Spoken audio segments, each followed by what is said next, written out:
Thank you very much for the kind introduction, Sarah.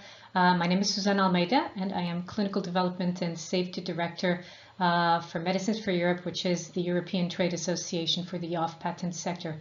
Thanks a lot for inviting me to join you here today in this important conference. The subject of my talk is going to be single global development and how it can be used as a key to unlock patient access to generic products. We're seeing an evolving landscape for generic development. We have more and more complex products, increasingly complex clinical development programs, niche therapeutics and personalized medicine are becoming a reality, and we also have to deal with orphan products. So there's a real risk of fewer follow-on products, which entails less competition and less patient access to affordable generics. So in order to address this, we have the goal of offering access globally and tailored development based on scientific discussion. How we can do this is by accepting single development for multiple jurisdictions to avoid the repetition of unnecessary clinical studies. Single global development is already the standard approach for originator development. It is now commonly acceptable for biosimilar development, and foreign comparators are already accepted for generic development by other highly regulated regions, and we will come back to this point later on in my presentation.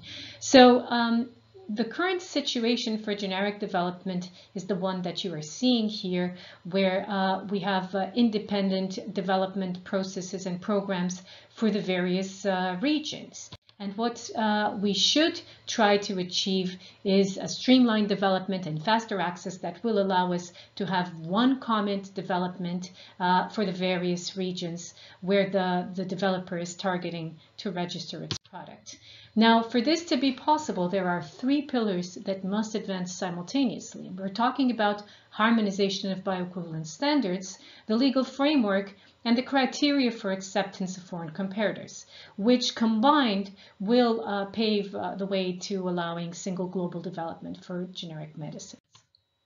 Now, focusing on the first pillar, harmonization of bioequivalence standards.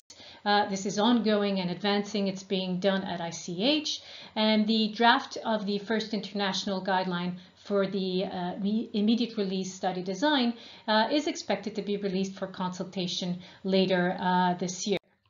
Now, the goal of harmonization of the bioequivalence approach at ICH is that we go from a scenario such as the one that you see here, where each jurisdiction has its own independent guideline for the conduction of bioequivalence and design of bioequivalence studies.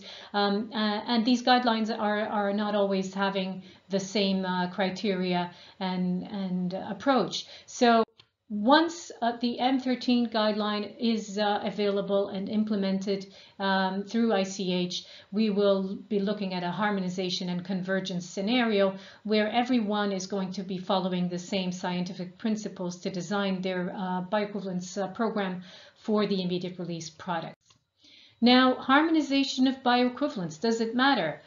We've talked about this already in the session today. It matters a lot. A recent international survey on complex generics, as you have seen, shows overwhelming support on the importance of a harmonized international approach for complex generics.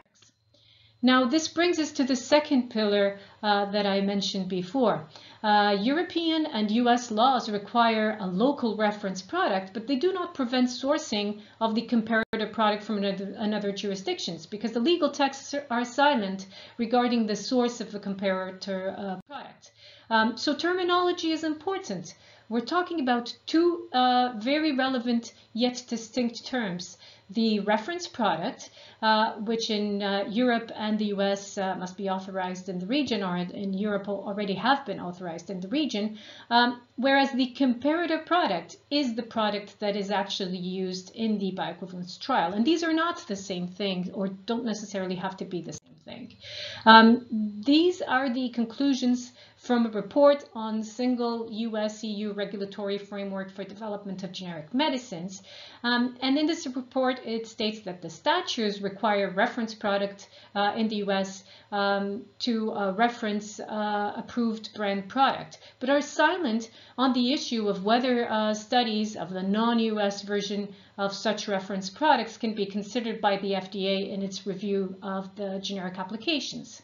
So US statute does not preclude FDA from determining, for example, that if a reference product is approved outside of the US, has the same formulation, dosage, form, strength, and route of administration as the US approved product, is made in a facility or facilities licensed and inspected by a regulatory authority according to standards similar to the FDA standards, and finally, was approved by a non-US regulatory authority applying approval standards similar to those applied by the FDA, then that the non-US product can be used in the testing required by US law. And this is in fact very similar to the approach that is accepted for biosimilars. So the solution is, since there is a clear distinction between the reference product and the comparator product, and there is no legal barrier to using foreign comparator products, then the real question we must focus on is which foreign comparator products could be accepted.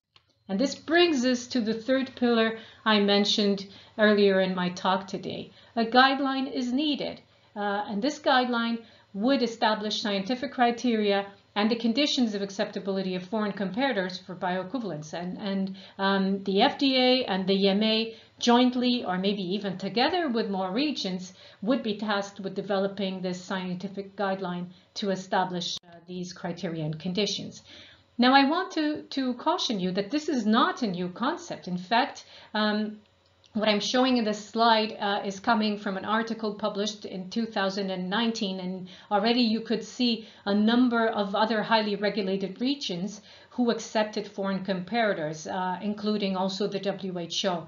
Now, since this article was published, the UK, with Brexit, has left the European Union, and in fact, the UK has joined this list. Many countries have already implemented this. We don't really have to reinvent the wheel. You can see here two examples of guidelines that define the use of foreign comparator products, and authorities could build on these very relevant scientific principles to develop their own guidelines for the use and acceptability of foreign comparator products. Now, the use of foreign comparator products would also help tackle an important barrier to generic development in some jurisdictions, which is the difficulty to access the local comparator product and to acquire it to use for the conduction of the bioequivalence studies. So here you can see three examples that somehow are related to this concept. One is from the US, another one, very recent one, already from 2022 from Canada, and also an example from Anvisa Brazil. Now, the Anvisa case interestingly focuses on the authorization by Anvisa to use a foreign comparator because the local comparator could not be acquired. So this is also something very important to keep in mind, because the acceptability of foreign comparator and the definition of such criteria would also help us tackle this important barrier to generic drug development. And what is in practice the importance of single global development? It avoids redundant clinical trials, which has a very important implication, for example, in terms of ethics. It helps increase patient access to generic medicines, which is especially important in cases like orphan drugs or complex generics. It contributes to generic competition. It leverages the benefits of harmonizing bioequivalence standards, because even if we harmonize the standards at ICH, but then the studies still need to be repeated for each jurisdiction in order to use the local comparator products. then they cannot be properly, then the harmonization of the standards cannot really properly be leveraged and benefited from.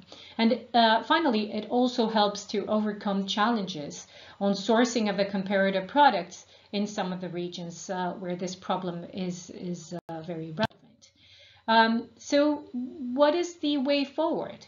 Now, internationally, we need to continue advancing harmonization and dialogue. I have mentioned M13 and the guideline, the first guideline in this series, but other guidelines are planned in the M13 series. We also need to discuss harmonization and the standards, for example, for modified release. So this is an ongoing effort that needs to be continued. And then locally or jointly, the regions and the different countries need to assess their legal frameworks and move forward in case there are no legal barriers, as is the case in the US and also in Europe. And the criteria for acceptance of foreign comparators needs to be defined in appropriate scientific guidelines. Now, my take-home messages to you today. Single global development is fundamental to support global access and global competitiveness.